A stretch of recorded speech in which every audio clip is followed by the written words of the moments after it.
Kas armastus kestab igavesti? Kas jääme kokku kahekesti? Ka siis, kui elutorm meid murrab, kas suudame jääda seejuures püsti? Me kõik soovime kaua kestvat ja õnnelikku armastussuhet. Enamus meist vähemasti. Aga kas see on üldse võimalik? Ja kuidas teha nii, et kirg meie vahel maha ei jahtuks nende aastate jooksul?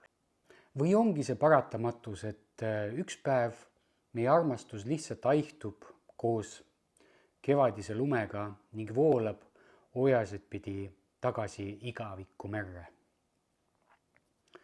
Nendel teemadel me tahamegi pidada arutlust sellel pühapäeval kell 18:00 tasuta veebiseminaril Kuidas sütitada kirge. Me vestleme koos Merit Rajuga ja ootame sindki sellele vestlusele, et arutada seda igavikulist teemat.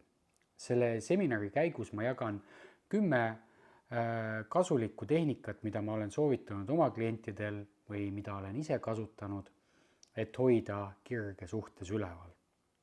Samuti on meil mitu kingitust, mille me anname selle veebiseminari jooksul kuulajatele laiali. Nii et tule pühapäeval 13. aprill kuulama saadet Kuidas sütitada kirge kell 6 Zoomis. Lingi leiad siit